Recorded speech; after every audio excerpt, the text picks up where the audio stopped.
Ecos del infierno. Capítulo 1. La primera víctima.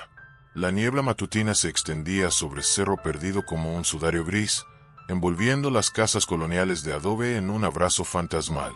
Elena Vázquez caminaba por el sendero de tierra que serpenteaba hacia la universidad, sus botas crujiendo sobre las hojas secas del otoño. A los 22 años, era una de las pocas jóvenes que habían permanecido en el pueblo después del cierre de las minas, cuando la mayoría de su generación huyó hacia las grandes ciudades en busca de un futuro menos incierto. Su mochila de cuero gastado contenía cuadernos repletos de anotaciones sobre folclore local, entrevistas transcritas con los ancianos del pueblo, y fotografías de símbolos extraños tallados en las rocas circundantes. Su proyecto de tesis en antropología cultural la había llevado a documentar las tradiciones orales de Cerro Perdido, pero cuanto más profundizaba en la investigación, más inquietante se volvía el material. Los susurros vienen del subsuelo durante las noches sin luna. Había escrito la noche anterior, citando a doña Mercedes, una curandera de 80 años. Las sombras se mueven contra la luz, como si tuvieran voluntad propia. Hay algo ahí abajo que nunca debió ser despertado. Elena se detuvo frente a la entrada sellada de la mina San Gabriel, clausurada 15 años atrás tras el accidente que había cobrado la vida de 12 mineros.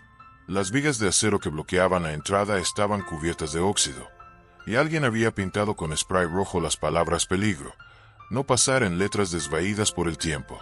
Pero algo la llamaba hacia adelante, una atracción magnética que no podía explicar racionalmente. Sacó su cuaderno y comenzó a dibujar los símbolos grabados en las rocas cercanas a la entrada, espirales entrelazadas, figuras humanoides con múltiples brazos, y algo que parecía representar bocas abiertas en gritos silenciosos. El viento cambió de dirección, trayendo consigo un aroma metálico y dulzón que la hizo estremecerse. Sus últimas anotaciones hablaban de voces que llaman desde la oscuridad y sombras que se extienden más allá de sus fuentes de luz. Elena miró su reloj, las 8:30 de la mañana. Tenía tiempo de sobra antes de su primera clase. Se acercó más a la entrada sellada, presionando su oído contra el metal frío. Un silencio absoluto la recibió, pero luego, tan débil que podría haber sido su imaginación, escuchó algo parecido a una respiración profunda y laboriosa, como si algo inmensamente grande inhalara y exhalara en las profundidades. Elena retrocedió, el corazón palpitando aceleradamente. Abrió su cuaderno y escribió frenéticamente. 8:35 de la mañana. Sonidos respiratorios desde el interior de la mina. Temperatura ambiente descendió aproximadamente 5 grados cerca de la entrada. Sensación de ser observada. 3 días después, solo su mochila sería encontrada a 50 metros de la entrada, con páginas arrancadas y manchas de una sustancia rojiza que los peritos forenses no lograrían identificar completamente. Las últimas palabras legibles en su cuaderno serían: Él me llama. El que escucha en la oscuridad me conoce por mi nombre. Capítulo 2. El investigador renuente. Detective Martín Herrera condujo durante 5 horas desde la capital, atravesando paisajes montañosos que gradualmente se volvían más desolados y amenazantes. El Toyota Corolla blanco de la policía estatal crujía por cada bache del camino mal pavimentado, y cada kilómetro lo alejaba más de la civilización que conocía. Llevaba más equipaje emocional que físico. 3 maletas de trauma sin resolver, una botella de antidepresivos casi vacía, y una reputación profesional hecha pedazos. Ex detective de homicidios de la División de Investigaciones Criminales, ahora trabajaba casos menores en pueblos perdidos, después de su colapso nervioso público durante el juicio del carnicero de San Lorenzo. Los periódicos habían sido despiadados. Detective afirma tener visiones psíquicas. Policía o vidente. El caso que destruyó una carrera.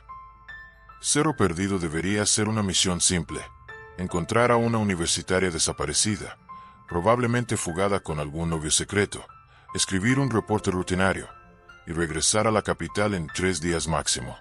Pero el pueblo lo perturbó desde el primer momento que dobló la curva final y lo vio anidado en el valle como una cicatriz infectada en la ladera de la montaña.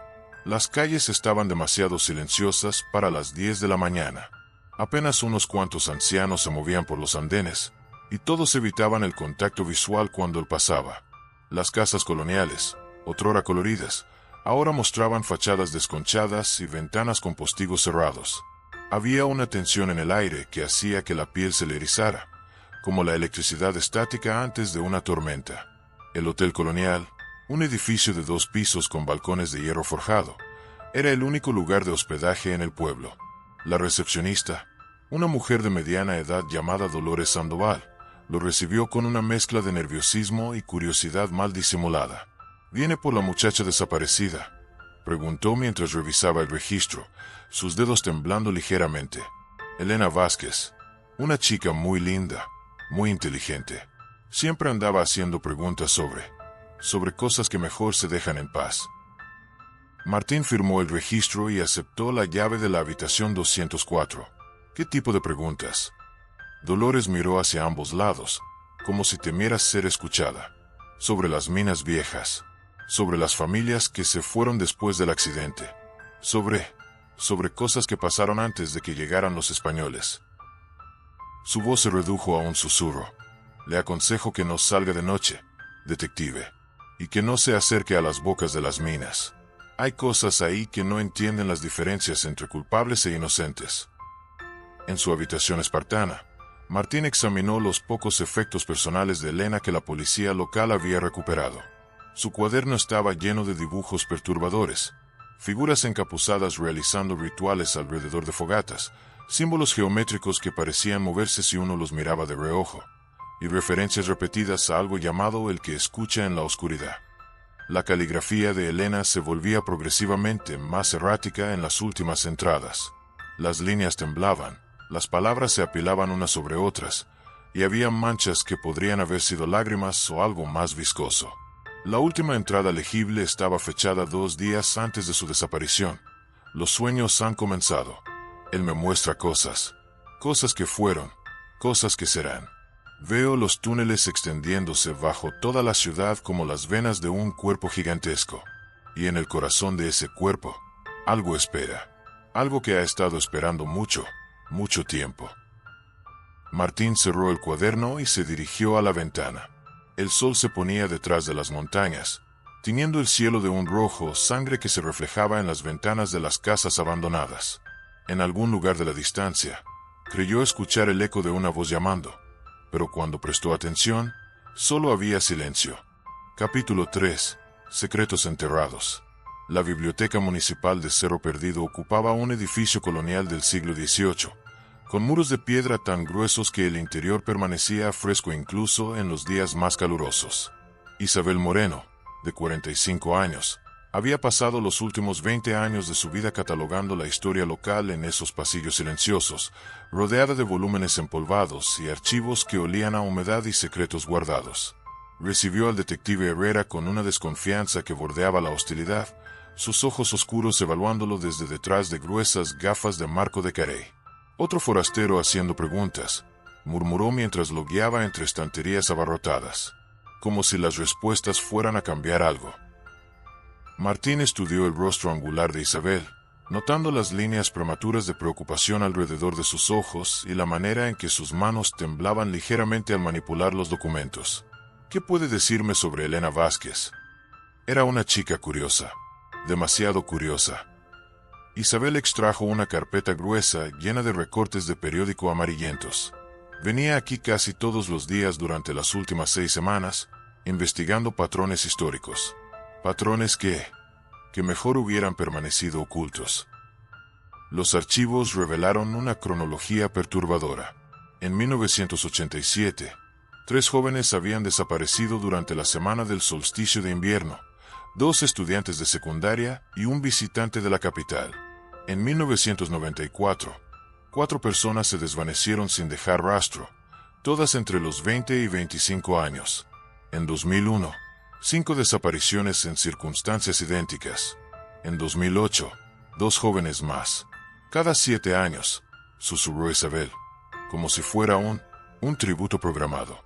Todas las investigaciones fueron archivadas sin resolver. Los familiares que hicieron demasiado ruido terminaron mudándose del pueblo, o también desaparecieron.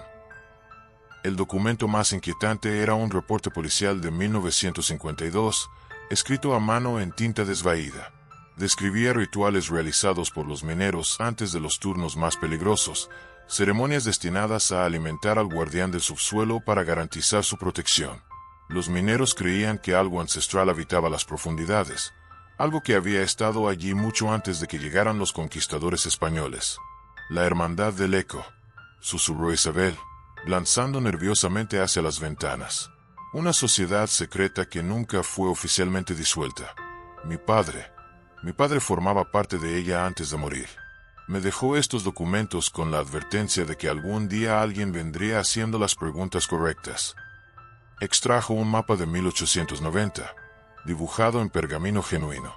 Mostraba un sistema de túneles subterráneos que se extendía bajo toda la ciudad, mucho más elaborado y extenso de lo que los mapas oficiales indicaban. Los túneles formaban patrones geométricos complejos, convergiendo en una cámara central marcada simplemente como el corazón. Elena encontró este mapa hace 3 semanas, continuó Isabel. Se emocionó mucho. Dijo que finalmente entendía por qué las casas donde ocurrían las desapariciones estaban todas ubicadas sobre puntos específicos de intersección de túneles. Dijo que iba a bajar a explorar. Martín sintió un escalofrío que no tenía nada que ver con la temperatura del edificio. Y usted la dejó ir. Los ojos de Isabel se llenaron de lágrimas. Traté de detenerla. Le expliqué sobre la hermandad, sobre los rituales, sobre las cosas que mi padre me había contado. Pero ella dijo que era solo superstición, que la ciencia moderna podía explicar cualquier cosa. Su voz se quebró. La ciencia moderna no entiende lo que habita bajo nuestros pies, detective, y lo que no entiende, no puede protegernos de ello. Mientras Martín guardaba copias de los documentos, Isabel le susurró una advertencia final. Tenga cuidado con quien confía en este pueblo. La hermandad nunca desapareció realmente. Solo se volvió más cuidadosa, más selectiva. Y están siempre observando a los forasteros que hacen demasiadas preguntas. Al salir de la biblioteca, Martín tuvo la clara sensación de estar siendo observado. Las sombras parecían moverse independientemente en las ventanas de las casas vecinas, y creyó escuchar susurros que se desvanecían cada vez que se giraba para localizarlos. Capítulo 4. La segunda víctima. Carlos Mendoza tenía 24 años y la reputación de ser el mecánico más puntual de Cerro Perdido. Durante 6 años había abierto su taller todos los días a las 7 en punto de la mañana, sin fallar ni una sola vez. Por eso, cuando a las 8:30 la puerta metálica de Taller Mendoza seguía cerrada, los vecinos comenzaron a preocuparse.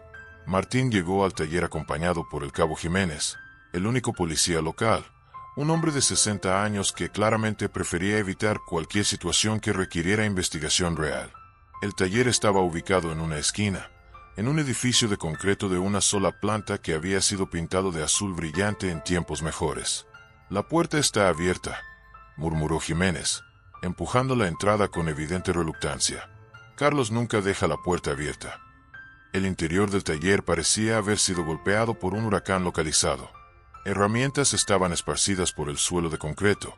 Un gato hidráulico había sido volcado, y había manchas de aceite mezcladas con algo rojizo que Martín prefirió no identificar inmediatamente. En la pared del fondo, alguien había grabado símbolos utilizando una herramienta cortante, los mismos diseños geométricos que había visto en el cuaderno de Elena. ¿Tiene familia Carlos?, preguntó Martín, fotografiando meticulosamente la escena. Su madre, Carmen, vive a 2 cuadras de aquí. Una buena mujer, pero... Jiménez vaciló. Ha estado rara últimamente. Dice que escucha voces por las noches. Carmen Mendoza era una mujer delgada de 55 años, con cabello gris prematuramente encanecido y ojos que habían visto demasiado sufrimiento. Los recibió en su pequeña casa de adobe, con las manos retorciéndose nerviosamente en su delantal floreado. Mi Carlos estaba diferente las últimas semanas, confesó, sirviéndoles café aguado en tazas desportilladas. Decía que escuchaba cosas durante la madrugada, voces que lo llamaban por su nombre desde debajo del suelo. Al principio pensé que eran pesadillas, pero luego comenzó a caminar sonámbulo. Le mostró a Martín la habitación de Carlos, donde las sábanas estaban revueltas y había tierra en el suelo junto a la cama. Una noche lo seguí, susurró Carmen. Caminó directamente hasta la mina vieja, con los ojos abiertos pero sin ver nada. Se quedó parado frente a la entrada sellada por 2 horas, como si estuviera escuchando instrucciones. Carmen desapareció momentáneamente y regresó con un mapa plegado, sus bordes amarillentos por la edad. Encontró esto en el taller. Perteneció a su abuelo, que trabajó en las minas antes del gran accidente. Carlos se obsesionó con él. El mapa era idéntico al que Isabel había mostrado en la biblioteca, pero este tenía anotaciones adicionales escritas a lápiz en letra masculina. Marcas que indicaban entrada principal, túnel de ventilación norte, y más inquietante, cámara de los susurros, no entrar. Su abuelo era miembro de esa hermandad, admitió Carmen en voz baja. Nunca hablaba de ello directamente, pero dejó notas, advertencias sobre cómo mantener apaciguado al guardián del subsuelo. Carlos encontró esas notas junto con el mapa. Martín estudió el mapa bajo la luz de la ventana. Las casas donde habían ocurrido las desapariciones durante las últimas décadas estaban todas ubicadas sobre intersecciones de túneles, exactamente como había sospechado. Su propio hotel estaba marcado con un pequeño círculo rojo y la anotación punto de acceso directo. Esa noche, en la habitación 204 del Hotel Colonial, Martín fue despertado a las 3 de la madrugada por sonidos metálicos provenientes de algún lugar debajo del edificio. Golpes rítmicos, como si alguien martillara metal contra piedra en un patrón específico. Se vistió rápidamente y bajó al lobby, donde Dolores dormitaba detrás del mostrador de recepción. ¿Hay un sótano en este hotel?, le preguntó en voz baja. Dolores se despertó sobresaltada, mirándolo con ojos llenos de terror. No baje ahí, susurró. Por favor, detective. Especialmente no durante las noches sin luna. Es cuando él está más activo. Pero Martín ya había encontrado la puerta disimulada detrás de un tapiz descolorido. Los sonidos metálicos se intensificaron cuando giró la manija oxidada, como si algo en las profundidades hubiera detectado su presencia y le diera la bienvenida. La escalera de madera crujía bajo el peso de Martín mientras descendía hacia las entrañas del Hotel Colonial. Su linterna LED cortaba la oscuridad como un cuchillo, revelando muros de piedra natural que claramente antecedían la construcción del edificio por siglos. El aire se volvía más frío y denso con cada escalón, cargado de un aroma metálico que le recordaba a sangre oxidada y tierra húmeda.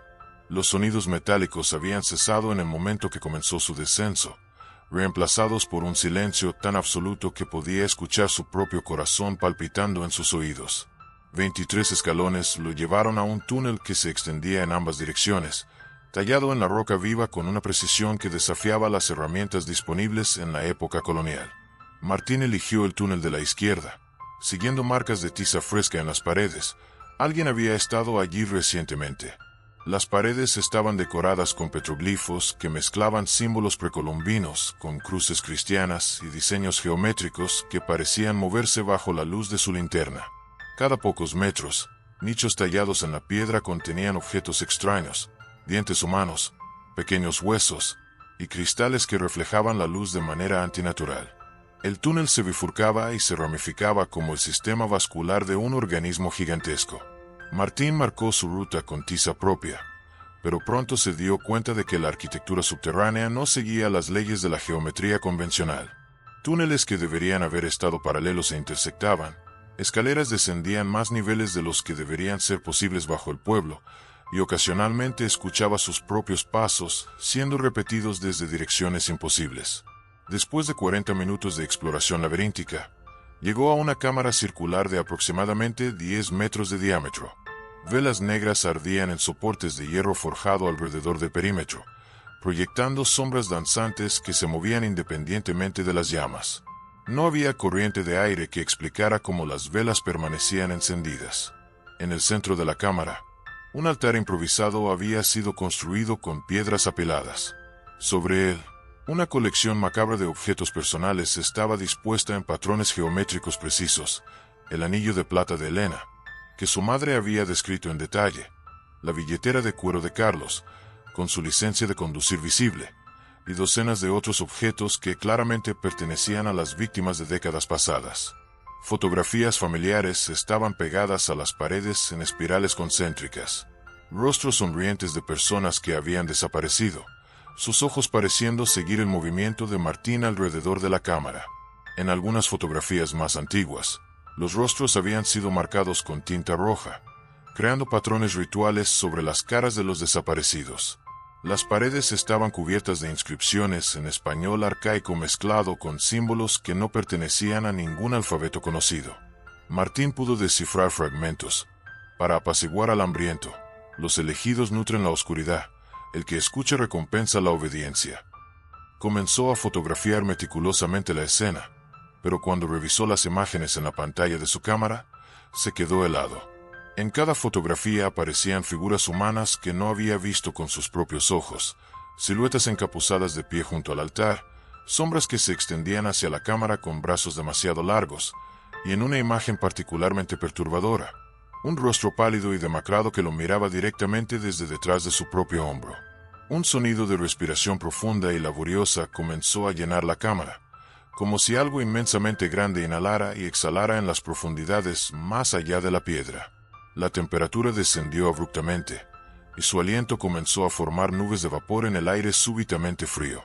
Martín guardó rápidamente la cámara y comenzó a retroceder hacia la entrada del túnel, pero las velas se extinguieron todas simultáneamente, sumergiéndolo en una oscuridad absoluta. Su linterna parpadeó y falló, dejándolo completamente ciego en las entrañas de la tierra. En la oscuridad total, escuchó algo que lo perseguiría por el resto de su vida. Una voz que susurraba su nombre con una mezcla de reconocimiento y hambre, una voz que parecía venir desde muy lejos y al mismo tiempo desde el interior de su propia cabeza. Martín Herrera, susurró la voz. Has venido a casa. Corrió a ciegas por los túneles, golpeándose contra las paredes de piedra, siguiendo instintivamente el rastro de aire menos viciado hacia la superficie.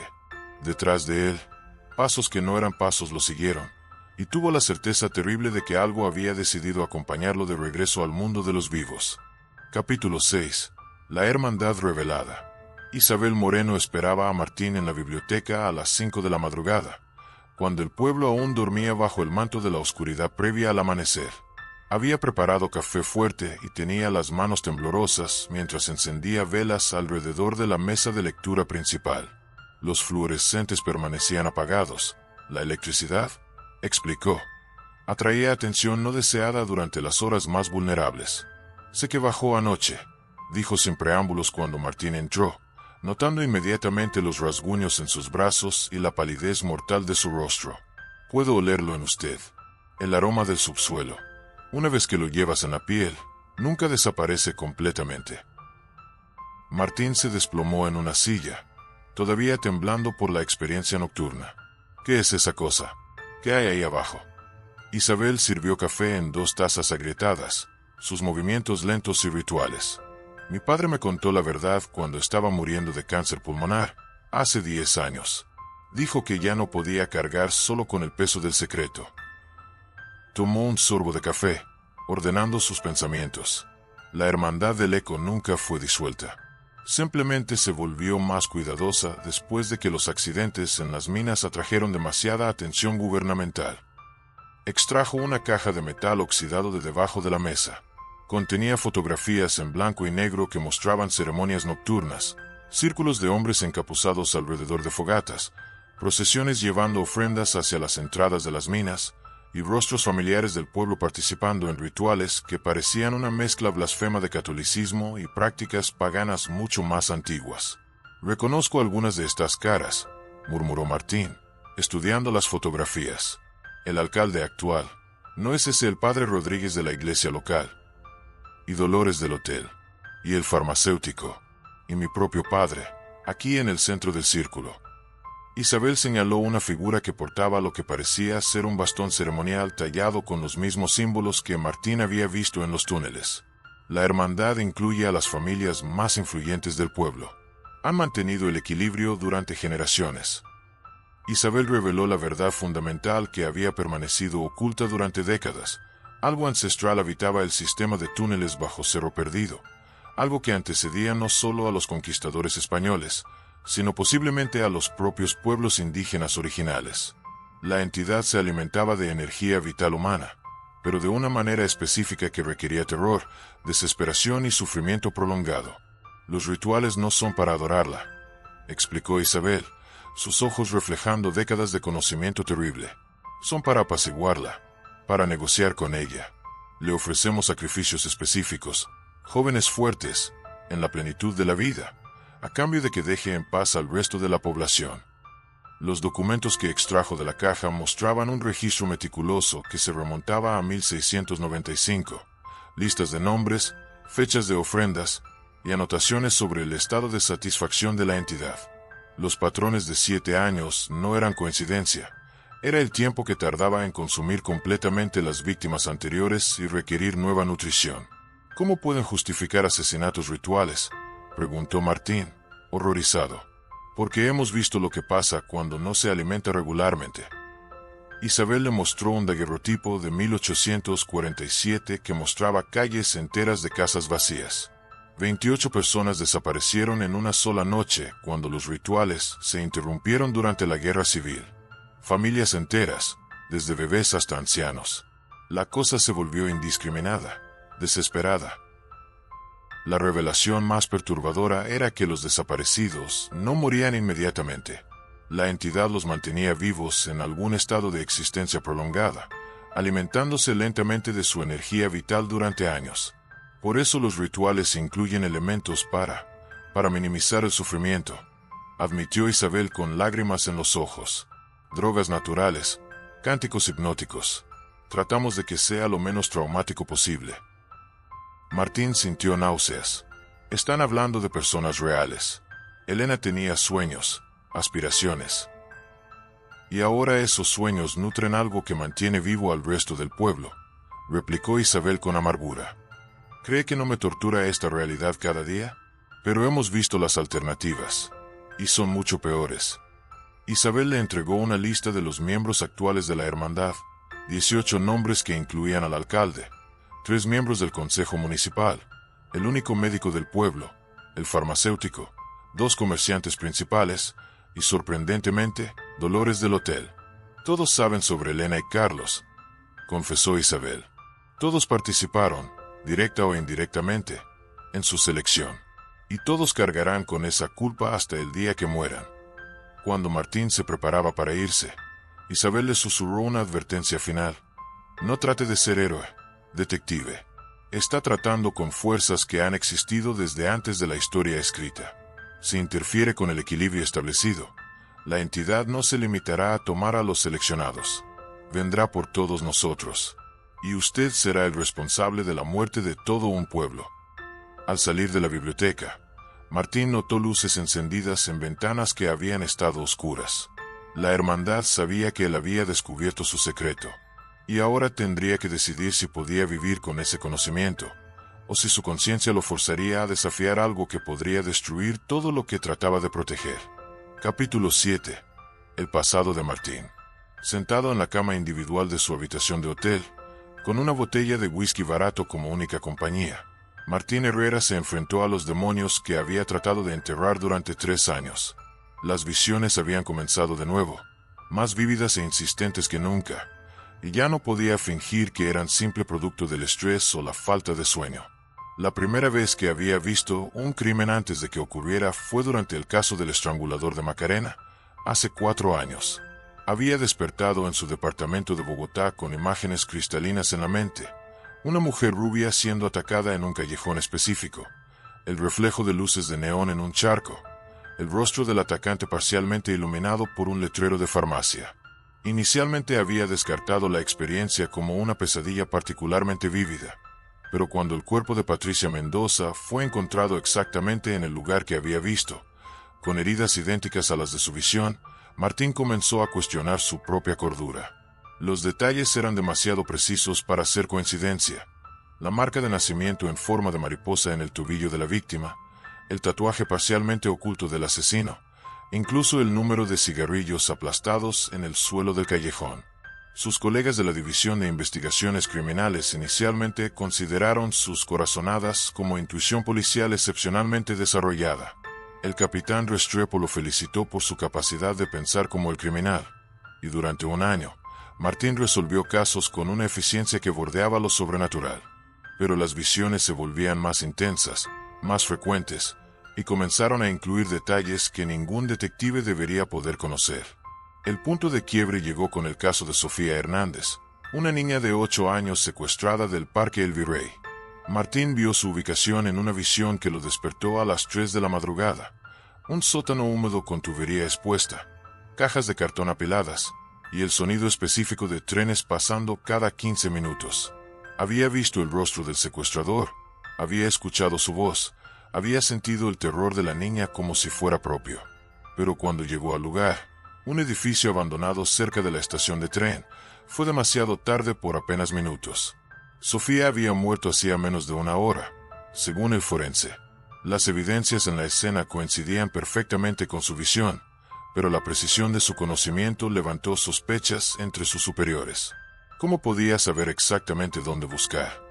¿Por qué no había llamado inmediatamente para pedir refuerzos? ¿Cómo explicaba el conocimiento íntimo de detalles que solo el asesino debería conocer? Los medios de comunicación, alimentados por filtraciones desde dentro de la policía, lo crucificaron. Detective afirma recibir pistas de fuentes paranormales. Tituló El Espectador. Vidente o cómplice. El misterio del detective Herrera. Agregó El Tiempo. Las investigaciones internas sugirieron posible corrupción o conexiones con el mundo criminal que explicaran su intuición sobrenatural. Durante el juicio del secuestrador, Martín intentó explicar sus visiones, pero cada palabra que pronunciaba sonaba más delirante. El abogado defensor usó su testimonio para sugerir que la evidencia había sido plantada, que el detective había fabricado la escena para encubrir una investigación incompetente. El caso se volvió un circo mediático, y aunque el secuestrador finalmente fue condenado, la carrera de Martín quedó destruida. Ahora, en Cerro Perdido, las visiones habían regresado con una claridad aterrorizante. Veía a Elena y Carlos en un estado de existencia que desafiaba toda lógica. Conscientes pero inmóviles, atrapados en una dimensión que se superponía pero no coincidía completamente con la realidad física. Estaban siendo consumidos lentamente por algo que se alimentaba no solo de su energía vital, sino de sus recuerdos, sus emociones, sus esencias fundamentales. En sus visiones más recientes, Elena intentaba comunicarse con él. Sus labios se movían sin sonido, pero Martín podía entender sus palabras. Los túneles van más profundo. El corazón late debajo de todo. Él nos conoce por nuestros nombres antes de nacer. Martín comprendió con horror creciente que había sido enviado a Cerro Perdido no por casualidad burocrática, sino porque su sensibilidad psíquica era exactamente lo que se necesitaba para resolver este caso. Su capacidad de percibir lo sobrenatural, que había destruido su carrera en la capital, podría ser la única herramienta capaz de entender y combatir la entidad que habitaba bajo el pueblo. Pero esa comprensión venía acompañada de una pregunta aterrorizante.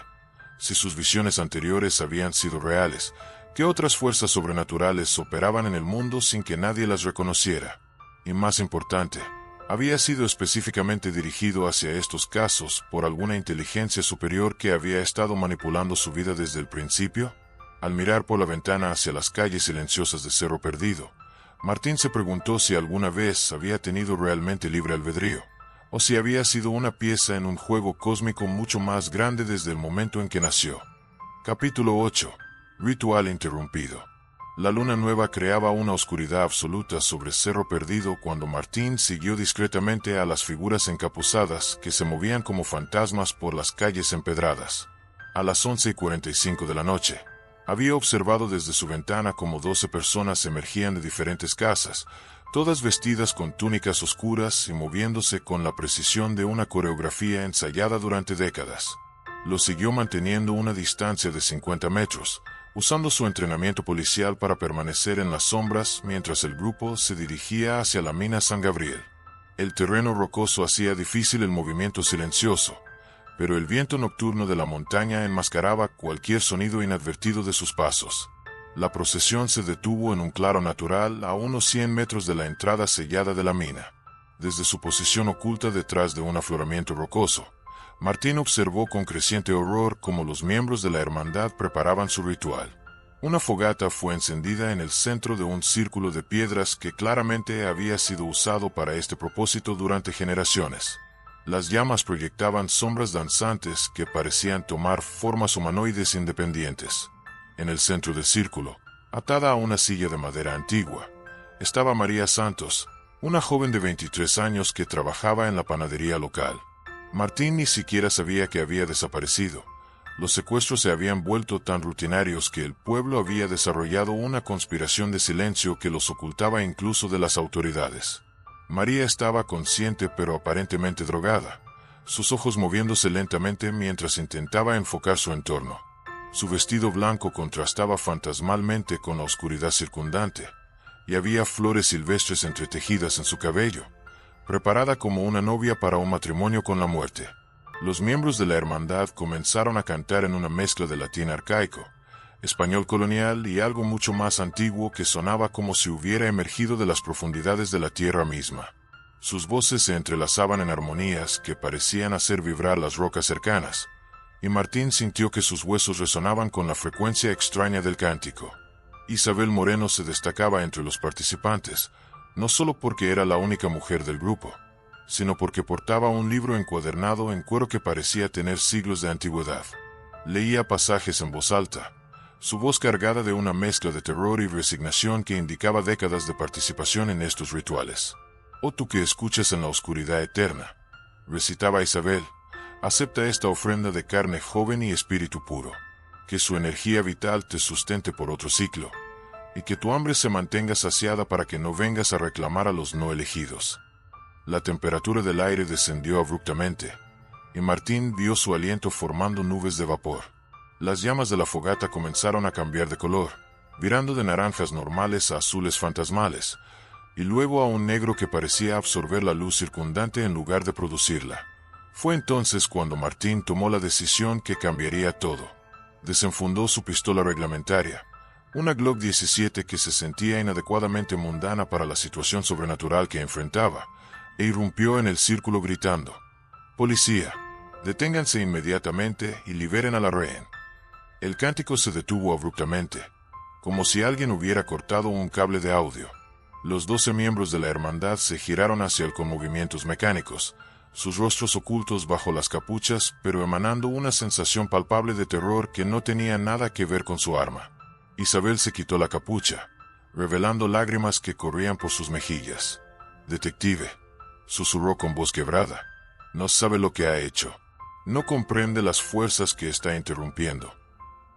El suelo bajo sus pies comenzó a temblar, no como un terremoto normal, sino con un ritmo pulsante que sugería algo inmensamente grande respirando o latiendo bajo la superficie. Desde las profundidades de la mina sellada, un rugido que no pertenecía a ningún animal conocido resonó a través de las montañas, haciendo que las rocas cercanas se agrietaran y que los árboles se sacudieran sin viento. Las llamas de la fogata se convirtieron en pilares de fuego negro que se alzaban hacia el cielo sin luna, y las sombras comenzaron a adquirir sustancia física.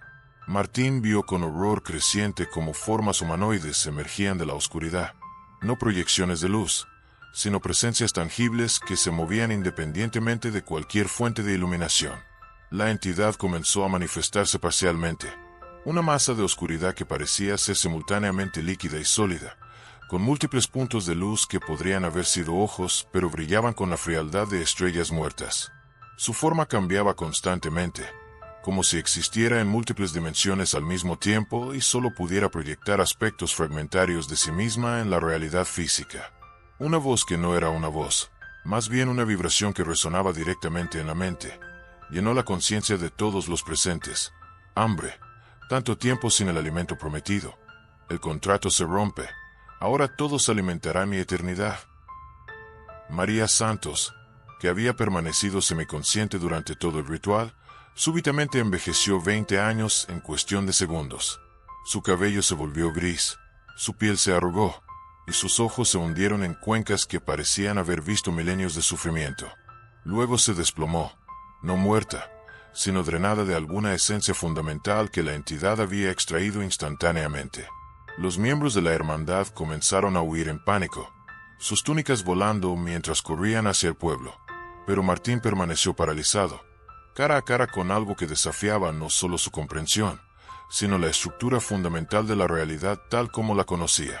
La entidad dirigió su atención hacia él, y Martín sintió que su mente era escaneada por una inteligencia que había existido desde antes de que la humanidad desarrollara el lenguaje. En esa conexión momentánea, percibió fragmentos de la historia verdadera, la llegada de la entidad desde una dimensión colapsante, su instalación en las profundidades terrestres, los milenios de negociación con las especies inteligentes que habían habitado la región. Tú rompes el equilibrio, resonó la voz en su mente. Ahora todos pagarán por tu ignorancia. Con esas palabras, la manifestación se desvaneció, pero Martín supo instintivamente que no había regresado a su letargo. Por primera vez en siglos, la entidad estaba completamente despierta, libre de las restricciones del ritual, y hambrienta de una manera que haría que los sacrificios pasados parecieran misericordiosos en comparación con lo que vendría. Al correr de regreso hacia el pueblo, Martín escuchó detrás de él el sonido de la tierra abriéndose, como si túneles enteros se estuvieran colapsando y reorganizándose. La entidad ya no se limitaría a esperar pacientemente en las profundidades por las ofrendas programadas. Ahora cazaría activamente, y Cerro Perdido se convertiría en su mesa de banquete. Capítulo 9. La fuga. Martín corrió por las calles empedradas de Cerro Perdido como si el mismo infierno lo persiguiera, lo cual, reflexionó con histeria creciente, podría no estar muy lejos de la verdad. Detrás de él, el suelo se ondulaba como agua. Calles enteras se hundían y se elevaban mientras la entidad reorganizaba la estructura subterránea del pueblo para adaptarla a sus necesidades recién liberadas. Las luces eléctricas parpadeaban y fallaban en secuencia, creando un efecto dominó de oscuridad que se extendía desde la mina hacia el centro del pueblo. En las ventanas de las casas, Martín podía ver rostros aterrorizados que observaban desde detrás de cortinas, residentes que habían vivido toda su vida sabiendo que algo habitaba bajo sus pies, pero que nunca habían presenciado su despertar completo. Llegó al Hotel Colonial jadeando, con el corazón golpeando contra sus costillas como un animal enjaulado. Dolores lo esperaba en el lobby, sosteniendo una escopeta antigua con manos que temblaban tanto que el arma era más peligrosa para ella que para cualquier atacante potencial. ¿Qué hizo?, le gritó, lágrimas de terror corriendo por sus mejillas arrugadas. ¿Qué hizo allá arriba? Traté de salvar a una mujer inocente, replicó Martín, cerrando con llave la puerta principal del hotel con la absurda esperanza de que una barrera física pudiera detener lo que se acercaba. No entiende. Dolores histéricamente descargó la escopeta y la volvió a cargar con cartuchos que había sacado de una caja marcada con símbolos religiosos. Ella está libre ahora. Por primera vez en 200 años, está completamente libre. Ya no necesitará esperar por los rituales programados. Ya no estará limitada por el contrato. Tomará lo que quiera, cuando quiera, hasta que no quede nada.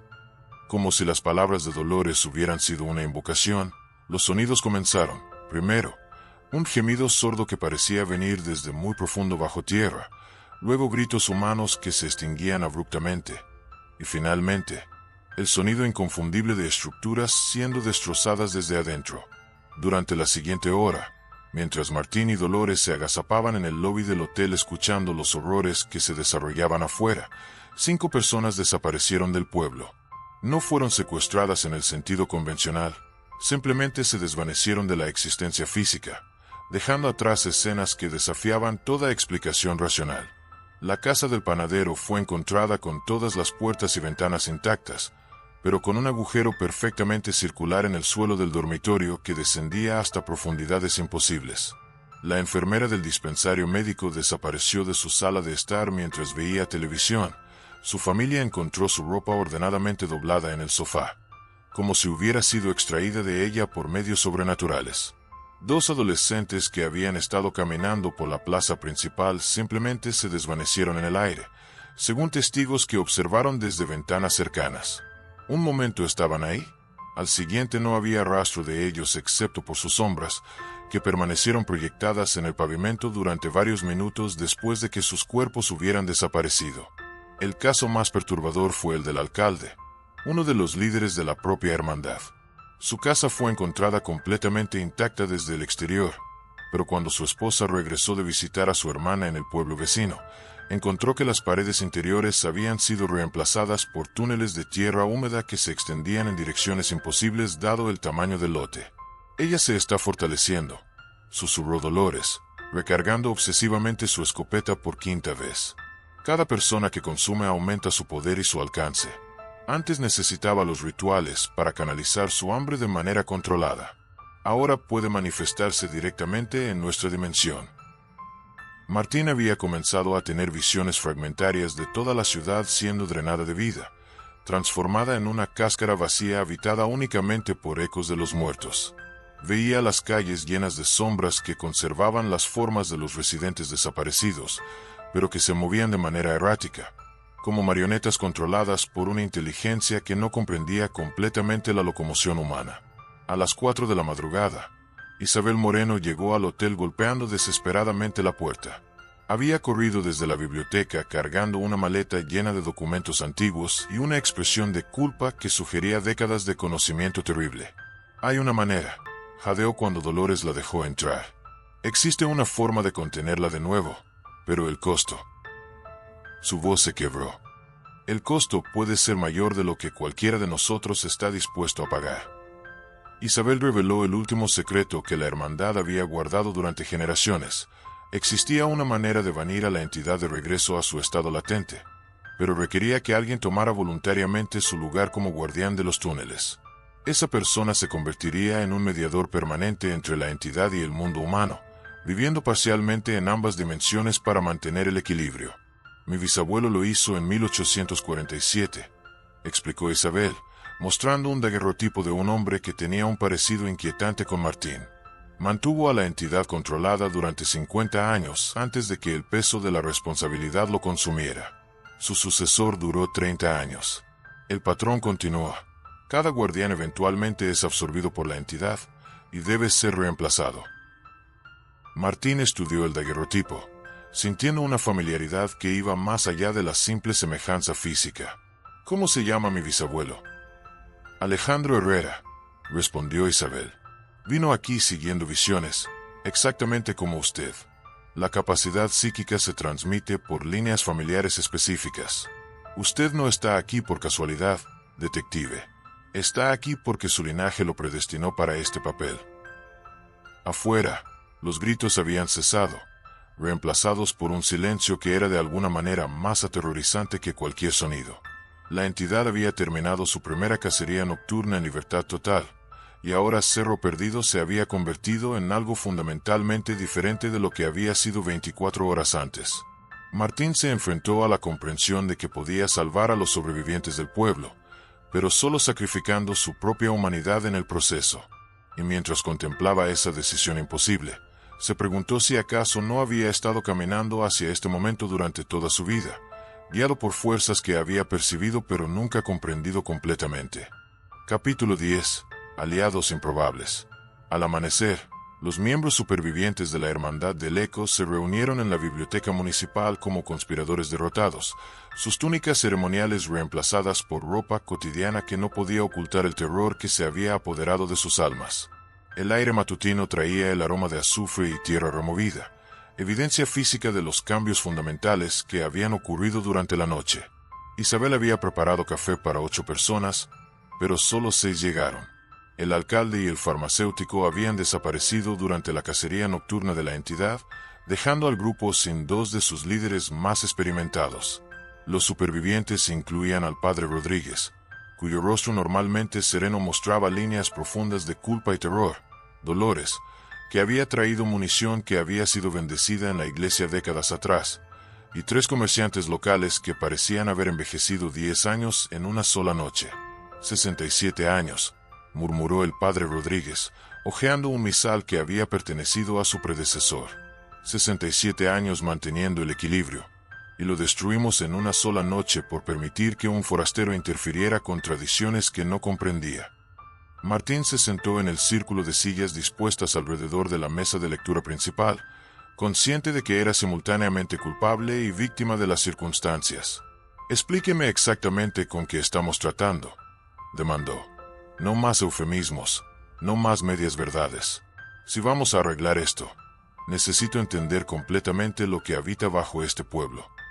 Isabel extrajo textos que databan de 1580, documentos escritos por conquistadores españoles que habían sido los primeros europeos en encontrar evidencia de la entidad.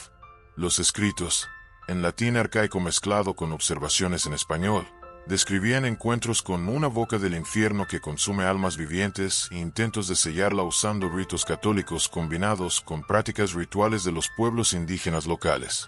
No es demoníaca en el sentido cristiano tradicional, explicó el padre Rodríguez, su fe claramente sacudida por décadas de participación en rituales que técnicamente constituían blasfemia. Es algo anterior a nuestras concepciones religiosas. Los textos sugieren que vino de otro lugar, otra dimensión de existencia. Los documentos más antiguos incluían diagramas que mostraban la extensión completa del sistema de túneles, una red que se extendía bajo todo el valle, con cámaras principales que formaban patrones geométricos que parecían servir como algún tipo de órganos especializados para diferentes funciones. Una cámara para procesamiento nutricional, otra para almacenamiento temporal de esencias vitales, y en el centro, una caverna marcada simplemente como el corazón, núcleo de conciencia. La minería del siglo XIX debilitó significativamente los sellos originales, continuó Isabel. Las explosiones, la maquinaria pesada, la alteración de la estructura geológica natural.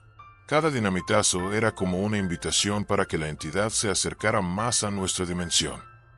Dolores contribuyó con conocimiento oral que había sido transmitido a través de las mujeres del pueblo durante generaciones, información que los hombres de la hermandad nunca habían considerado relevante. Las madres y abuelas siempre supieron, explicó. Sabíamos que los niños nacidos durante ciertos periodos lunares eran más susceptibles a ser llamados por la entidad. Sabíamos que las casas construidas sobre ciertos puntos de intersección de túneles experimentaban fenómenos sobrenaturales regulares. El grupo desarrolló gradualmente un plan desesperado basado en los textos históricos y el conocimiento acumulado de la hermandad. El objetivo era usar la propia estructura de túneles contra la entidad, creando una trampa ritual que la forzaría de regreso a un estado latente utilizando una versión amplificada de los sellos originales del siglo XVI. El padre Rodríguez había traído agua bendita que había sido consagrada específicamente para exorcismos, junto con reliquias de santos que habían sido utilizadas en casos de posesión demoníaca documentados. No estoy seguro de que funcionen contra algo de esta naturaleza, admitió, pero representan la fe acumulada de siglos de creyentes. Eso debe tener algún poder. Los comerciantes contribuyeron con suministros prácticos, cuerdas, linternas, bengalas de emergencia, y herramientas que podrían ser necesarias para navegar por los túneles. Uno de ellos, un ferretero llamado García, había traído explosivos utilizados para construcción, por si necesitamos sellar túneles específicos, explicó sombríamente. Pero todos sabían que el plan tenía una falla fundamental. Requerían que alguien descendiera a los niveles más profundos de la red de túneles y enfrentara a la entidad en su territorio central. Esa persona necesitaría mantener concentración mental bajo condiciones de terror extremo, mientras realizaba un ritual complejo que tomaría al menos 30 minutos completar. Iré yo, anunció Martín, sorprendiendo al grupo con la firmeza de su decisión. Esto comenzó porque interrumpí su ritual. Es mi responsabilidad arreglarlo. No, replicó Isabel inmediatamente. No entiende completamente lo que eso implica. El ritual de contención requiere que la persona que lo realiza se convierta en un ancla dimensional. Sobrevivirán al proceso, pero quedarán permanentemente conectados a la entidad. Vivirán el resto de sus días parcialmente en ambas dimensiones, sirviendo como mediador para mantener el equilibrio. Martín pensó en Elena, Carlos, María Santos y todos los otros que habían sido consumidos por su interferencia bien intencionada. Pensó en los residentes de Cerro Perdido que habían vivido toda su vida bajo la amenaza de una entidad hambrienta, manteniendo un equilibrio terrible pero funcional que él había destruido en una noche. Entiendo las consecuencias, dijo finalmente, pero también entiendo que soy la única persona aquí con la sensibilidad psíquica necesaria para comunicarse directamente con la entidad. Y soy la única persona que no tiene raíces familiares en este pueblo. Si alguien debe sacrificarse, debería ser el forastero que causó este desastre. El padre Rodríguez le dio la extremaunción preventivamente, mientras Isabel preparaba los símbolos de protección que necesitaría portar durante el descenso. Dolores le entregó munición bendecida para su pistola, aunque probablemente no sirva de mucho contra algo que no está completamente en nuestra dimensión. Cuando el grupo se preparaba para comenzar la misión más peligrosa de sus vidas, Todos eran conscientes de que el éxito significaría salvar al pueblo a costa de condenar a Martín a una forma de existencia que no se podía describir como completamente humana. Y el fracaso significaría la eventual consumición de toda la población de Cerro Perdido, seguida posiblemente por la expansión de la entidad a comunidades vecinas. Mientras cargaba su equipo y verificaba los símbolos de protección que había dibujado en su piel con tinta especial preparada por Isabel, Martín se preguntó si realmente había estado tomando decisiones libres durante toda su vida, o si había sido guiado hacia este momento por fuerzas que operaban más allá de su comprensión. Capítulo 11. Descendiendo más profundo. Equipado con símbolos de protección dibujados en su piel con tinta mezclada con agua bendita, sal marina y sangre de animal sacrificado ritualmente, Martín descendió por pasajes que no existían en ningún mapa conocido. Su linterna LED había sido modificada por el padre Rodríguez con una bendición específica para iluminar lo que prefiere permanecer oculto, y llevaba una mochila llena de elementos que la hermandad consideraba esenciales para sobrevivir en los niveles más profundos. El descenso comenzó a través de la entrada oculta en el sótano del hotel, pero rápidamente se ramificó en túneles que desafiaban la arquitectura convencional. A medida que bajaba, la gravedad parecía funcionar de manera inconsistente. Ocasionalmente se encontraba caminando por paredes o techos, sin experimentar desorientación, como si la propia estructura hubiera sido diseñada para existir en múltiples orientaciones simultáneamente. En el tercer nivel subterráneo, comenzó a escuchar conversaciones. Voces familiares discutían eventos cotidianos del pueblo, pero cuando se acercaba a investigar, descubría que los sonidos provenían de nichos vacíos tallados en las paredes de piedra. Eran ecos de conversaciones que habían ocurrido décadas atrás, preservados de alguna manera en la estructura cristalina de la roca. Elena, ¿estás segura de que quieres continuar con esta investigación? Escuchó la voz de su profesor de antropología, una conversación que había tenido lugar semanas antes de su desaparición. Algunos conocimientos son demasiado peligrosos para ser documentados académicamente. En el quinto nivel, el tiempo comenzó a comportarse erráticamente. Martín experimentó momentos donde sus movimientos se ralentizaban hasta casi detenerse, seguidos por periodos donde parecía moverse a velocidad acelerada. Su reloj se había detenido, pero podía percibir que había estado descendiendo durante horas o posiblemente días. La sed y el hambre no parecían afectarlo normalmente en este entorno alterado. Fue en el séptimo nivel subterráneo donde encontró a las víctimas. La cámara era una catedral natural de aproximadamente 50 metros de diámetro, con estalactitas que formaban arcos góticos imposibles. Las paredes pulsaban con una bioluminiscencia débil que revelaba la presencia de docenas de estructuras orgánicas que colgaban del techo como capullos gigantescos. Cada capullo tenía aproximadamente el tamaño de un ser humano adulto, y estaba compuesto de una sustancia translúcida que permitía ver vagamente las formas contenidas en su interior. Elena estaba en el capullo más cercano a la entrada, su rostro visible a través de la membrana semitransparente. Sus ojos se movían bajo párpados cerrados, como si estuviera experimentando sueños vívidos, y ocasionalmente sus labios se movían formando palabras silenciosas. Martín presionó su oído contra la superficie del capullo y pudo escuchar, débilmente, su voz susurrando números en secuencias complejas, coordenadas, fechas, o quizás fórmulas matemáticas que su mente subconsciente había estado procesando durante su cautiverio. Carlos estaba 3 capullos más allá, y su condición era visiblemente diferente. Había envejecido varios años durante su corto periodo de cautiverio.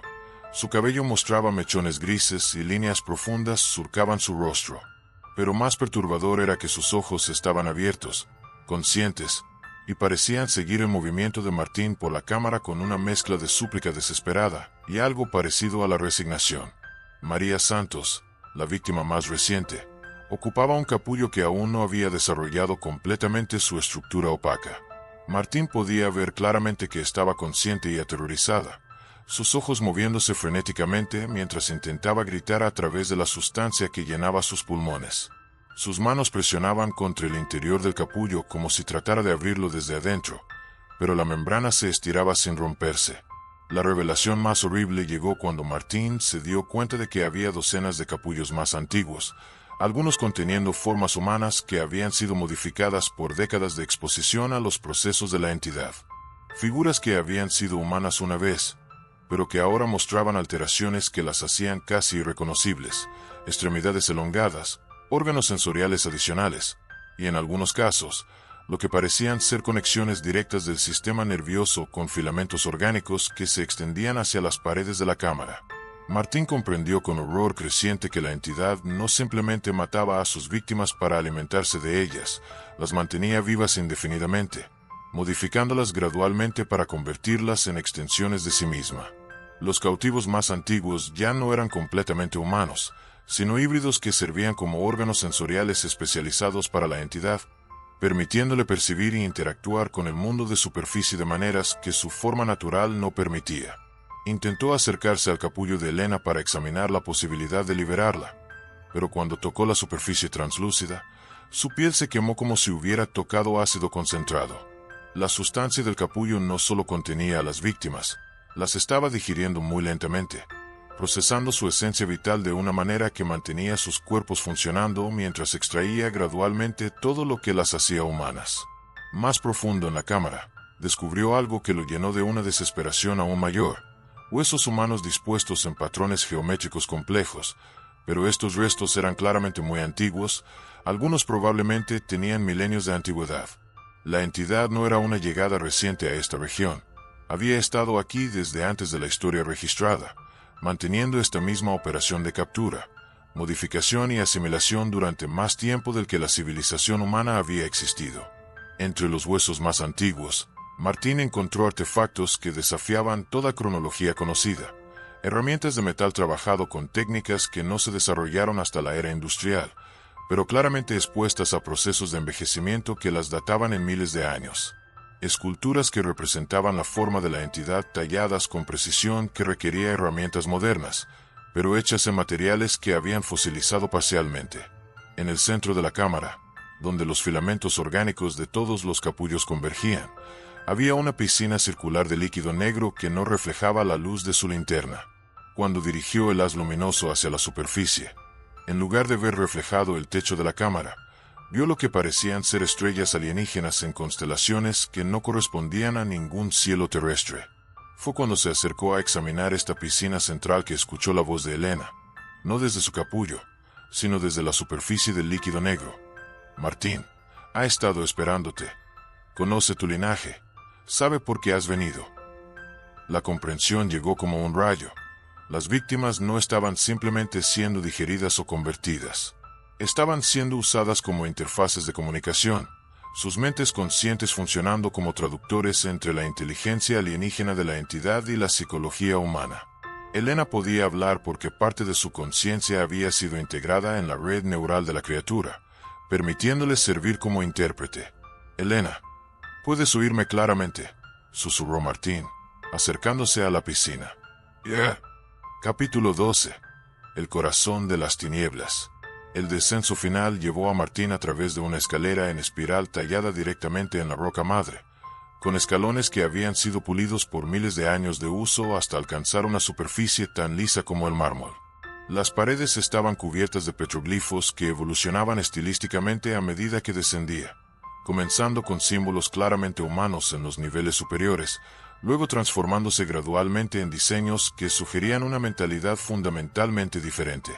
En el octavo nivel subterráneo, llegó a la cámara final, una catedral subterránea natural que desafiaba toda comprensión geológica. El espacio era tan vasto que su linterna no podía iluminar las paredes opuestas, y el techo se perdía en una oscuridad que parecía absorber la luz en lugar de simplemente estar ausente de ella. Estalactitas formaban patrones geométricos imposibles, creando estructuras que parecían haber sido diseñadas por una inteligencia que comprendía matemáticas de múltiples dimensiones. En el centro de esta catedral, una piscina perfectamente circular de líquido negro se extendía por aproximadamente 20 metros de diámetro. La superficie no reflejaba su linterna, sino que mostraba imágenes de lugares que claramente no pertenecían a la Tierra: cielos carmesí con múltiples lunas, ciudades cristalinas que se extendían hacia horizontes imposibles, y figuras que podrían haber sido seres inteligentes pero que poseían geometrías corporales que dolían al observar. Martín se acercó cautelosamente al borde de la piscina y se arrodilló, sintiendo inmediatamente que la superficie de su mente era tocada por una presencia vasta e inhumana. No era una invasión violenta, sino más bien como ser examinado por alguien que intentaba comprender un artefacto de una cultura completamente ajena. Las visiones llegaron en oleadas que amenazaban con ahogar su cordura. Vio el mundo natal de la entidad, una dimensión donde la física operaba según principios diferentes, donde formas de vida basadas en energía pura habían desarrollado civilizaciones que existían simultáneamente en múltiples realidades. Vio la destrucción de ese mundo cuando algo aún más terrible, una fuerza cósmica de entropía absoluta, comenzó a consumir toda la realidad dimensional. La entidad no había llegado a la Tierra como invasora, sino como refugiada. Su dimensión natal había sido literalmente devorada por una forma de antiexistencia que convertía la realidad en vacío absoluto. La entidad había llegado aquí desesperada, intentando establecer un pequeño fragmento de su realidad perdida en las profundidades de la Tierra. «Comprendo», susurró Martín hacia la piscina, y sintió una onda de sorpresa emanar de la presencia que lo observaba. La comunicación directa comenzó entonces, no a través de palabras, sino mediante la transferencia directa de conceptos y emociones. Martín experimentó la soledad milenaria de la entidad, su dolor por un mundo perdido, su lucha desesperada por sobrevivir en una realidad que era fundamentalmente hostil a su naturaleza. La entidad se alimentaba de energía vital humana no por malicia, sino porque era la única fuente de sustento disponible que era remotamente compatible con su fisiología alienígena. Los primeros humanos que habían encontrado a la entidad, hace miles de años, habían establecido un pacto primitivo. Ellos podrían vivir en la superficie, pero ocasionalmente proporcionarían la energía vital que ella necesitaba para mantener estable su fragmento de realidad trasplantada. Durante milenios, esto había funcionado a través de rituales voluntarios realizados por chamanes que comprendían la naturaleza simbiótica del acuerdo. Pero la llegada de la civilización moderna había complicado dramáticamente la situación. La colonización española había interrumpido las tradiciones chamánicas, forzando a la entidad a tomar lo que necesitaba a través de métodos menos consensuales. La minería industrial había debilitado las barreras dimensionales que mantenían su presencia estable, requiriendo cada vez más energía vital para evitar que se disolviera de regreso en el vacío. «No eres malévola», comprendió Martín. «Estás desesperada, tratando de sobrevivir en un mundo que no es el tuyo». La respuesta llegó como una ola de alivio tan intensa que lo dejó sin aliento. Durante milenios, la entidad había intentado comunicar su verdadera naturaleza a los humanos que interactuaban con ella, pero las limitaciones del lenguaje y la comprensión conceptual habían hecho imposible la comunicación directa. Martín era el primer humano en miles de años que poseía la sensibilidad psíquica necesaria para establecer contacto mental directo. La entidad le mostró visiones de lo que había sido su mundo, una realidad donde múltiples especies inteligentes coexistían en armonía, compartiendo recursos dimensionales y desarrollando tecnologías que trascendían las limitaciones físicas. Había sido una utopía cósmica que había durado eones hasta que la fuerza de entropía absoluta comenzó su expansión implacable. «¿Hay otros como tú?», preguntó Martín. «Otros refugiados de tu dimensión». Las imágenes que recibió en respuesta lo llenaron de una mezcla de esperanza y terror. Sí, había otros fragmentos de su especie dispersos por todo el universo, ocultos en planetas donde habían logrado establecer pequeñas colonias de supervivencia. Pero también había algo más. La fuerza entrópica que había destruido su dimensión natal continuaba expandiéndose, consumiendo realidades una por una, y eventualmente llegaría a esta dimensión también. La entidad le mostró cálculos que su mente humana apenas podía procesar. La fuerza destructiva alcanzaría esta realidad en aproximadamente 500 años terrestres. Cuando eso ocurriera, la única esperanza de supervivencia para cualquier forma de vida inteligente sería tener acceso a la tecnología dimensional que los refugiados como ella habían desarrollado. «Necesitas ayuda para prepararte», comprendió Martín. «No solo para sobrevivir aquí, sino para defenderte cuando llegue esa amenaza mayor». El concepto de cooperación entre especies que la entidad le transmitió era tan hermoso y complejo que las lágrimas comenzaron a correr por las mejillas de Martín. No había sido su intención crear sufrimiento. Cada acción que había tomado durante milenios había sido motivada por la supervivencia y el deseo desesperado de preservar algún fragmento de una civilización que había sido completamente destruida. Pero la comunicación directa también reveló algo más perturbador. La línea familiar de Martín no había desarrollado habilidades psíquicas por casualidad. Sus ancestros habían sido específicamente modificados genéticamente por la entidad durante generaciones, creando una línea hereditaria de humanos capaces de servir como interfaces de comunicación. Él no había llegado a Cerro Perdido por destino, sino porque había sido literalmente criado para este propósito a través de manipulación genética que se extendía por siglos. La revelación lo llenó de una mezcla de indignación y comprensión. Su libre albedrío había sido una ilusión, pero al mismo tiempo, esa manipulación había sido motivada no por el deseo de control, sino por la necesidad desesperada de la entidad de establecer comunicación real con la humanidad. ¿Qué necesitas de mí?, preguntó finalmente, aceptando su papel en un drama cósmico que trascendía largamente su comprensión individual. En las profundidades de la cámara central, mientras Martín mantenía contacto mental directo con la entidad, las revelaciones sobre su linaje familiar llegaron como cascadas de memoria heredada que se activaron en su ADN modificado. La entidad le mostró imágenes que no eran simplemente visiones, sino recuerdos genéticos que habían estado latentes en sus células durante toda su vida. Vio a un hombre con su rostro exacto, pero vestido con la ropa del siglo XIX, participando en ceremonias en esta misma cámara. No eran rituales de sacrificio, sino sesiones de comunicación donde su ancestro servía como traductor entre la entidad y los líderes humanos de la época. Alejandro Herrera, su tatarabuelo, había sido el primer guardián oficial, estableciendo protocolos que habían mantenido la paz durante décadas. Pero las imágenes se extendían aún más atrás en el tiempo.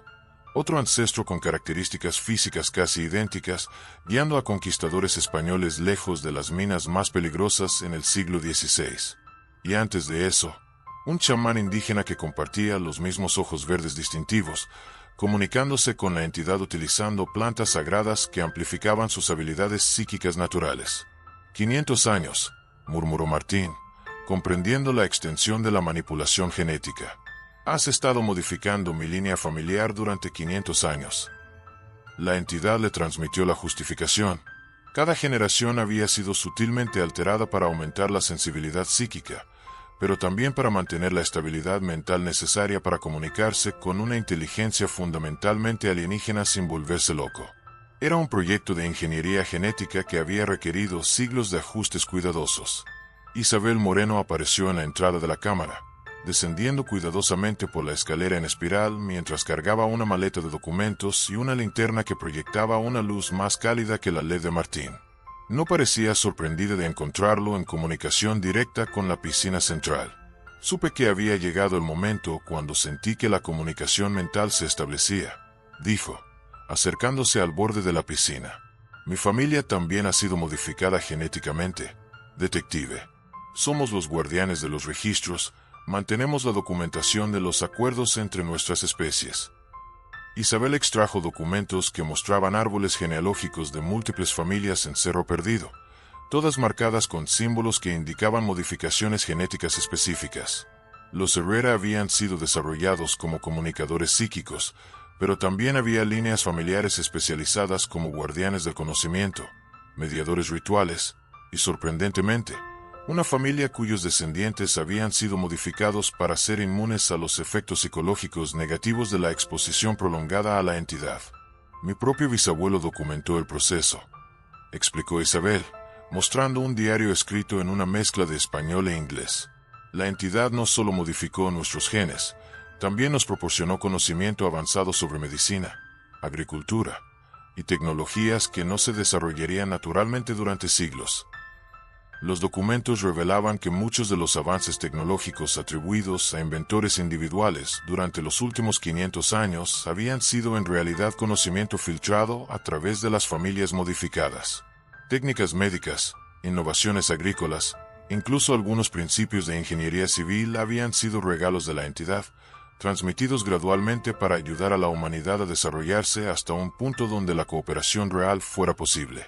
No somos víctimas de manipulación, comprendió Martín. Somos productos de una alianza que ha existido durante siglos. La entidad confirmó esta comprensión, transmitiéndole imágenes de otras colonias de refugiados en otros planetas donde proyectos similares habían sido exitosos. Especies inteligentes trabajando juntas para desarrollar defensas contra la amenaza entrópica cósmica, compartiendo conocimiento y recursos dimensionales para crear fortalezas de realidad que podrían resistir la destrucción eventual. Pero Isabel también reveló el costo personal de esta alianza. Cada guardián eventualmente pagaba un precio por su conexión íntima con la entidad. Alejandro había vivido hasta los 90 años, pero los últimos 20 había sido más alienígena que humano, comunicándose principalmente a través de símbolos matemáticos y perdiendo gradualmente la capacidad de relacionarse con otros humanos normales. La conexión te cambia, admitió Isabel, sus ojos mostrando décadas de conocimiento doloroso. No mueres, pero dejas de ser completamente humano. Te conviertes en algo nuevo, algo que existe parcialmente en múltiples dimensiones. Es funcionalmente inmortalidad, pero a un costo que pocos pueden aceptar. Martín estudió los documentos, notando que su propio nombre aparecía en proyecciones genealógicas que se extendían hacia el futuro. Sabían que yo vendría aquí. No solo lo sabíamos, respondió Isabel. Tu nacimiento fue específicamente planificado. Tus padres fueron unidos por circunstancias que parecían casuales, pero que fueron cuidadosamente orquestadas.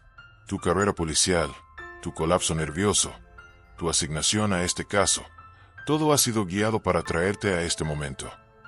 La revelación debería haberlo llenado de indignación, pero en lugar de eso sintió una extraña paz. Su vida había tenido propósito desde el momento de su concepción, un propósito que trascendía sus ambiciones individuales y se conectaba con la supervivencia de la civilización misma.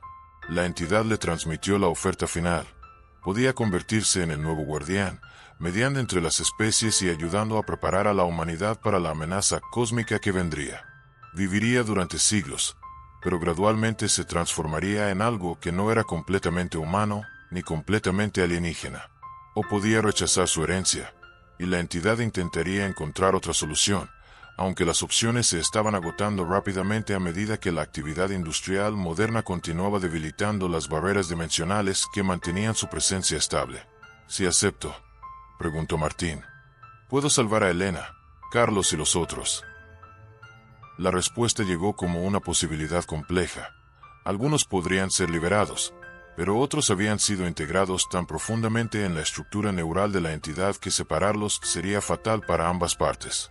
Sin embargo, como guardián, podría asegurar que futuras víctimas fueran innecesarias. Martín miró a Isabel, luego hacia la piscina central donde imágenes de mundos perdidos y futuros posibles se reflejaban en la superficie oscura. Su decisión no solo afectaría su propia vida, sino el destino de dos especies inteligentes enfrentando una amenaza que trascendía todos los conflictos terrestres. «Necesito tiempo para decidir», dijo finalmente. «El tiempo», respondió la entidad a través de Isabel, que había comenzado a servir como intérprete secundaria. «Es un lujo que ninguno de nosotros posee en abundancia». Durante las siguientes 6 horas, en el corazón dimensional de la entidad, Martín negoció los términos de un acuerdo que cambiaría fundamentalmente la relación entre las dos especies. La comunicación directa le permitía entender no solo las necesidades inmediatas de la entidad, sino también sus proyecciones a largo plazo para la supervivencia mutua. La propuesta inicial de Martín era eliminar completamente los sacrificios humanos, reemplazándolos con fuentes alternativas de energía vital. Pero la entidad le mostró cálculos dimensionales complejos que demostraban por qué esto era problemático. La energía vital humana tenía una resonancia específica que era particularmente compatible con su fisiología alienígena. La energía animal era nutritiva pero insuficiente, y las fuentes artificiales de energía eran completamente inútiles. Sin embargo, durante las negociaciones, emergió una solución innovadora. La entidad no necesitaba la muerte de las víctimas. Esa había sido simplemente la forma más eficiente de extraer la energía en el pasado. Lo que realmente requería era acceso a emociones humanas intensas, particularmente el terror y la desesperación, que generaban frecuencias de energía vital específicas. ¿Qué tal si las personas ofrecieran voluntariamente sus traumas pasados?, propuso Martín. Recuerdos dolorosos que de todas maneras prefieren olvidar. La idea intrigó a la entidad. Los humanos acumulaban durante sus vidas experiencias traumáticas que generaban exactamente el tipo de energía emocional que ella necesitaba. Muertes de seres queridos, experiencias de guerra, abusos infantiles, Pérdidas devastadoras. Si estas memorias pudieran ser extraídas y consumidas por la entidad, los humanos se beneficiarían al liberarse de su carga psicológica, mientras que ella obtendría la nutrición necesaria. Isabel, sirviendo como mediadora secundaria, contribuyó con conocimientos sobre técnicas de extracción de memoria que habían sido desarrolladas por generaciones anteriores de guardianes. Es posible, confirmó, pero requiere ritual complejo y consentimiento absolutamente voluntario. La víctima debe desear genuinamente liberarse del trauma para que la extracción sea exitosa. La entidad transmitió su acuerdo tentativo con esta solución, pero planteó una condición importante. Ella había estado hambrienta durante décadas debido a la interrupción de los rituales regulares. La transición a este nuevo método de nutrición necesitaría ser gradual, y durante el periodo de ajuste, todavía requeriría algunas fuentes de energía vital más tradicionales. Martín propuso una solución intermedia. En lugar de víctimas involuntarias, la comunidad podría solicitar voluntarios que entendieran completamente lo que implica el sacrificio.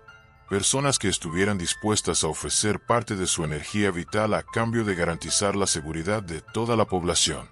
Algunos de los cautivos actuales, observó la entidad, han desarrollado conexiones neurales que los convierten en interfaces permanentes entre nuestras especies. Si consienten, podrían servir como puentes vivientes, facilitando la comunicación y reduciendo significativamente mis necesidades nutricionales. La idea era perturbadora pero práctica.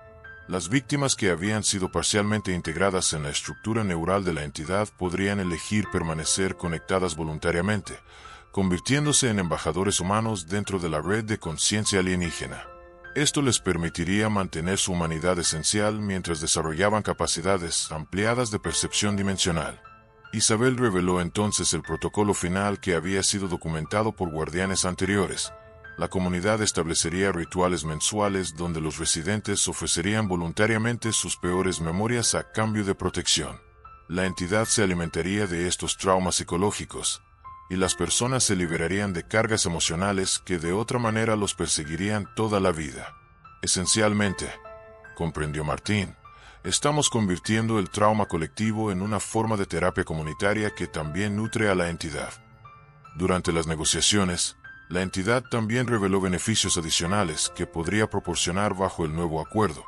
Conocimiento médico avanzado para tratar enfermedades que la medicina moderna no podía curar, técnicas agrícolas que podrían hacer que el valle circundante fuera extraordinariamente fértil, y eventualmente, acceso a tecnologías dimensionales que podrían proteger a la comunidad cuando la amenaza entrópica cósmica finalmente llegara.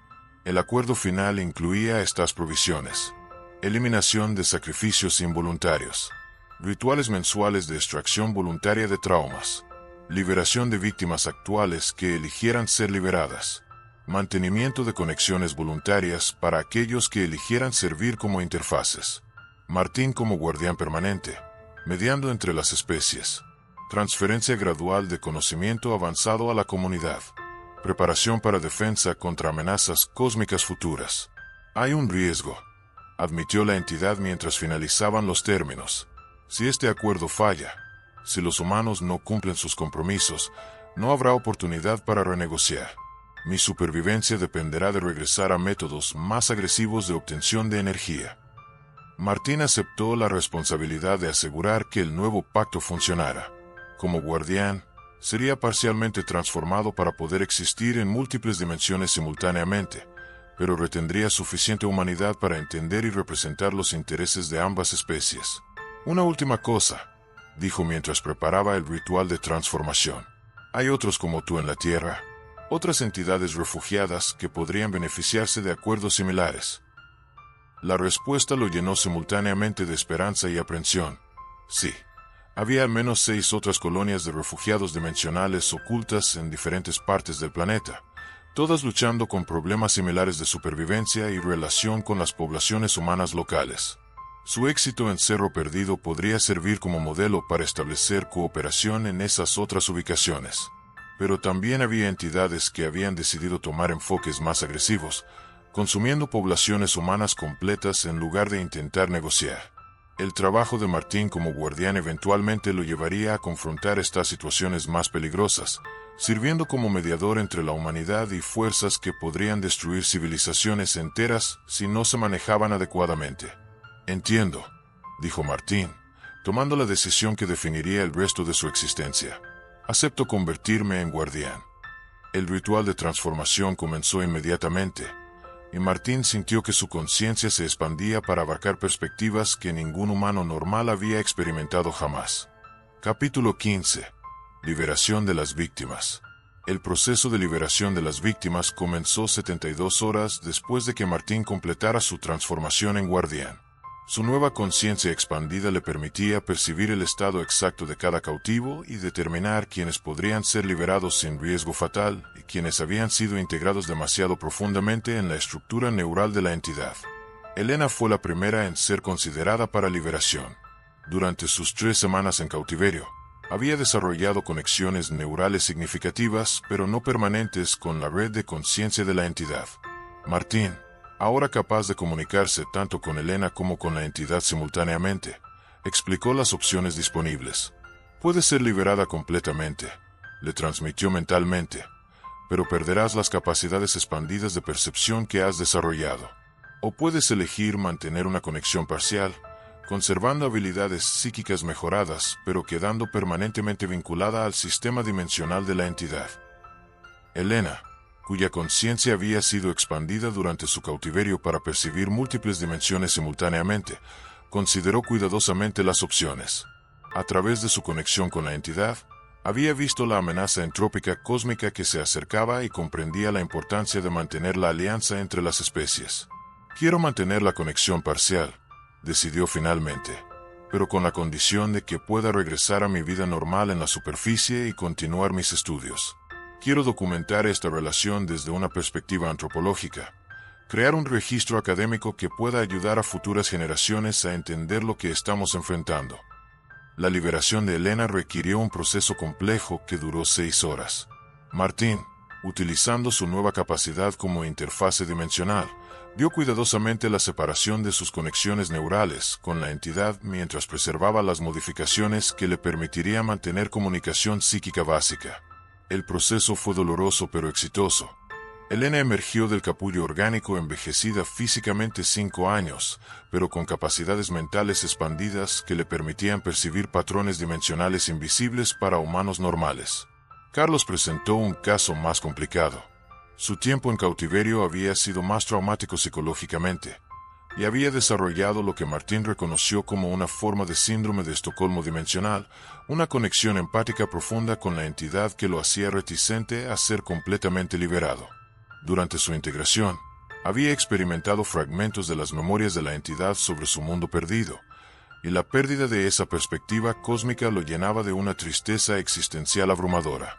Puedo sentir su soledad, explicó Carlos durante las sesiones de evaluación. He visto lo que perdió cuando su dimensión fue destruida. No puedo simplemente regresar a mi vida anterior, sabiendo que existe tal sufrimiento cósmico. Martín trabajó con Isabel y el padre Rodríguez para desarrollar un protocolo de reintegración que permitirá a Carlos mantener una conexión limitada con la entidad mientras recuperaba su autonomía personal. Se convirtió en uno de los primeros interfaces voluntarios, humanos que elegían mantener conexiones psíquicas permanentes para facilitar la comunicación entre las especies. María Santos, como la víctima más reciente, había sufrido el menor trauma psicológico, pero su experiencia había sido paradójicamente más intensa debido a estar consciente durante todo el proceso de captura inicial. Eligió la liberación completa, prefiriendo regresar a su vida normal con la comprensión de que formaría parte de los rituales mensuales de ofrenda de traumas. Los casos más complejos involucraron a las víctimas que habían estado en cautiverio durante años o décadas. 3 individuos de desapariciones anteriores habían sido tan profundamente integrados en la estructura neural de la entidad que separarlos sería fatal para ambas partes. Sin embargo, cuando Martín les explicó la situación a través de comunicación mental directa, todos eligieron conscientemente permanecer conectados. Hemos visto cosas que ningún humano debería ver, le transmitió mentalmente uno de los cautivos de 2001. Sabemos sobre la amenaza cósmica que se acerca, Si podemos servir como puentes entre nuestras especies para ayudar a preparar defensas, ese es un propósito que vale la pena. Estos voluntarios permanentes se convirtieron en los nodos de comunicación, individuos que existían simultáneamente en la dimensión humana y en la red neural de la entidad. Mantenían sus personalidades y memorias humanas esenciales, pero también tenían acceso a la perspectiva cósmica de la entidad y podían facilitar comunicación instantánea entre Martín y la colonia dimensional. El proceso de liberación también reveló efectos secundarios inesperados. Las víctimas que habían estado conectadas a la entidad habían desarrollado resistencias a enfermedades, longevidad mejorada, y en algunos casos, habilidades psíquicas que persistían después de la separación. Elena descubrió que podía percibir las emociones de otras personas con precisión casi perfecta. Carlos desarrolló la capacidad de detectar mentiras instintivamente. María Santos encontró que sus sueños ocasionalmente contenían información precognitiva limitada. Estamos evolucionando, observó Isabel mientras documentaba estos cambios. La exposición a la entidad está acelerando el desarrollo de capacidades que podrían ser naturales para los humanos en el futuro lejano. El padre Rodríguez, inicialmente preocupado por las implicaciones teológicas de estos cambios, llegó a ver las transformaciones como evidencia de que Dios había preparado a la humanidad para enfrentar desafíos cósmicos que requerían evolución espiritual y mental. Quizás, reflexionó, esta alianza con seres de otras dimensiones es parte del plan divino para prepararnos para pruebas que aún no podemos imaginar. Durante las semanas siguientes a las liberaciones, los supervivientes trabajaron juntos para establecer protocolos de apoyo psicológico para las víctimas reintegradas. Elena se convirtió en consejera principal, utilizando su experiencia directa y sus nuevas habilidades empáticas para ayudar a otros a procesar sus traumas. Carlos estableció un grupo de apoyo para las personas que habían elegido mantener conexiones con la entidad, ayudándoles a equilibrar sus perspectivas humanas y cósmicas. María Santos, inicialmente la más traumatizada por su experiencia, paradójicamente se adaptó más rápidamente a la nueva realidad. Su juventud y flexibilidad mental le permitieron integrar sus experiencias sobrenaturales en una cosmovisión expandida sin perder su esencia fundamental. Se convirtió en la primera embajadora joven del nuevo acuerdo, ayudando a explicar la situación a otros residentes del pueblo que no habían estado directamente involucrados. Sin embargo, no todas las liberaciones fueron exitosas. Un cautivo de 1994 experimentó un colapso psicológico severo cuando fue separado de la red neural de la entidad. Su mente había estado conectada durante tanto tiempo que la separación lo dejó en un estado catatónico que duró varios días. Eventualmente recuperó la conciencia, pero con daño permanente en su capacidad de formar nuevas memorias. Hay riesgos, admitió Martín durante una reunión con los líderes comunitarios. No todos pueden ser salvados sin consecuencias.